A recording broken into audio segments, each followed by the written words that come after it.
Bonjour à tous, voici enfin l'UBXA. C'est un synthé analogique polyphonique signé Behringer. Le test complet écrit détaillé, c'est sur Audiofanzine.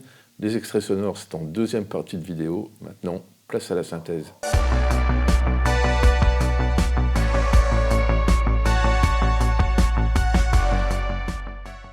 L'UBXA est le premier grand projet de clonage de Behringer. Son but est d'imiter le son et l'expérience utilisateur de deux légendes de la synthèse signées Oberheim, l'OBXA et l'OB8. Son développement a pris plus de 6 ans, les équipes ne voulaient pas se rater.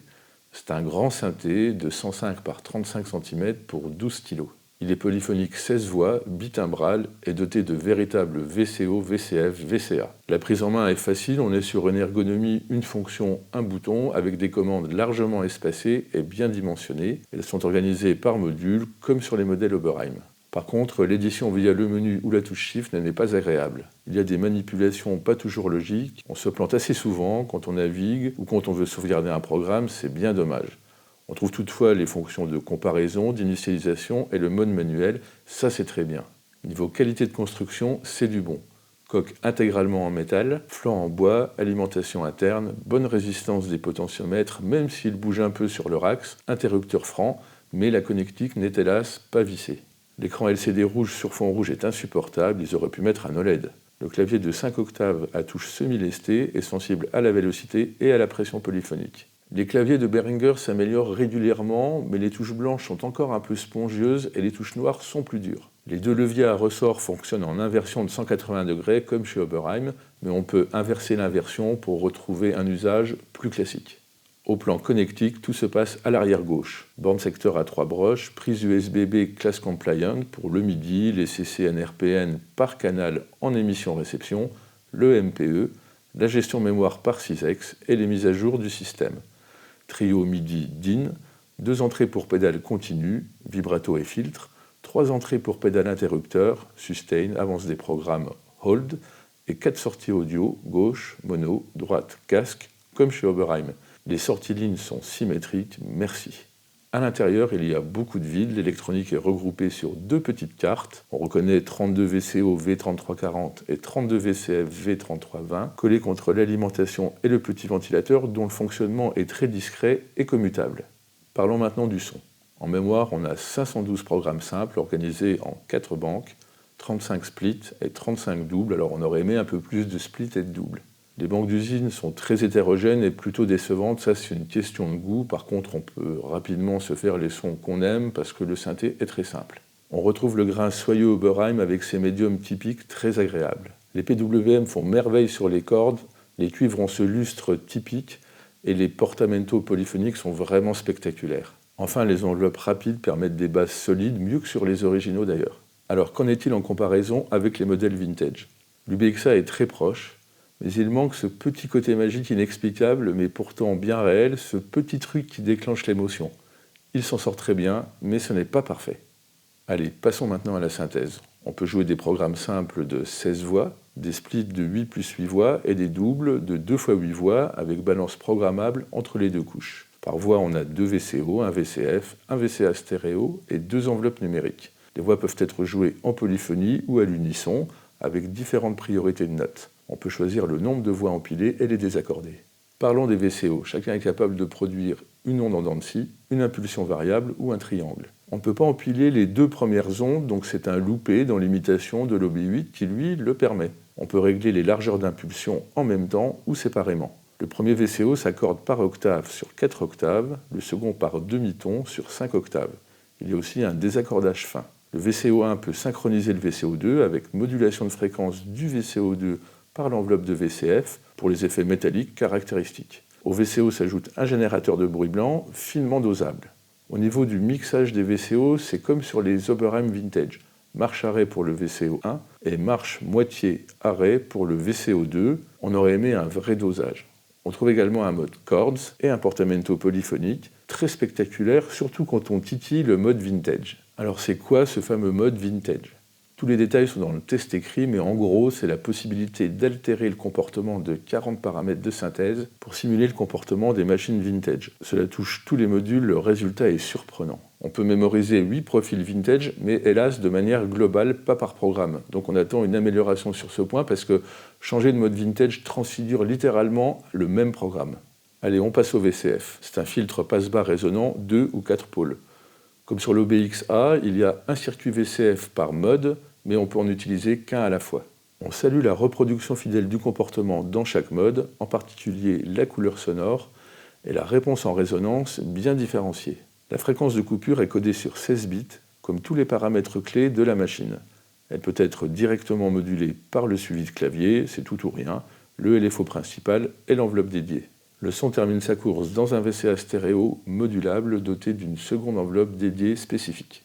Au plan des modulations, il y a 2 enveloppes ADSR, un LFO de programme, un vibrato de performance et une matrice de modulation. Le LFO principal offre 6 formes d'ondes, peut se synchroniser au tempo et est directement assignable via 2 bus dosables, VCO1, VCO2, VCF et PW1, PW2, VCA. On peut le quantifier, l'envelopper, modifier sa phase et le piloter par le suivi de clavier. Le vibrato de performance se concentre sur la modulation de fréquence des VCO pour chacune des couches de split double, en direct ou via le levier de modulation. Les enveloppes sont numériques mais savent bien claquer. La première peut moduler directement le VCF et le VCO2, la seconde module le VCA. Mais elles sont réassignables via la matrice de modulation à 8 cordons permettant de relier 40 sources à 30 destinations. Parmi les sources, la vélocité, la pression, les leviers, le suivi de clavier, les enveloppes, le LFO, le générateur de bruit, différents CC MIDI, les 3 axes MPE. Parmi les destinations, les segments d'enveloppe, la coupure du VCF, la résonance, la fréquence des VCO, les PWM, le volume, le panoramique, la quantité des LFO, la vitesse des LFO. Cela enrichit nettement la palette sonore et comble un gros point faible des vieux hobbies. L'UBXA est équipé d'un arpégiateur et d'un séquenceur basique, indépendant pour chaque couche sonore et synchronisable en MIDI. L'arpégiateur offre 12 motifs, peut redéclencher son cycle à chaque note et être transposé sur 2 à 6 octaves. Le séquenceur offre 8 voix de polyphonie sur 64 pas. L'édition est très limitée et on ne peut pas enregistrer les mouvements des commandes. Les notes arpégées et séquencées peuvent être transmises en MIDI, tant mieux. Voilà, c'est le moment du verdict. J'ai surtout aimé la reproduction fidèle des sons des OBXA OB8, les différents profils vintage, la polyphonie et la bitimbralité. J'ai également aimé la prise en main facile tant qu'on reste en surface, les enveloppes très rapides, la matrice de modulation et le nombre de mémoires de programmes simples. J'ai enfin aimé la transmission des CC NRPN MIDI, le clavier à pression polyphonique, la bonne qualité de construction et le tarif serré. Ce que je reproche, c'est les mémoires split double insuffisantes, la section VCO peu développée, un seul VCF à la fois, et l'arpégiateur et le séquenceur basique. Ce que je reproche enfin, c'est les paramètres vintage globaux, la navigation désagréable dans les menus, la réponse hétérogène entre les touches blanches et les touches noires, et le LCD anémique. En conclusion, l'UBXA est une reproduction très réussie mais pas parfaite des OBXA et OB8. Il double la polyphonie, améliore les possibilités de modulation et apporte la pression polyphonique. C'est un synthé idéal pour celui qui recherche le son Oberheim sans se ruiner. Si vous voulez tous les détails, c'est sur Audiofanzine et les extraits sonores, c'est maintenant. N'oubliez pas de partager, liker, de vous abonner. Allez, que le filtre soit avec vous.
Wow.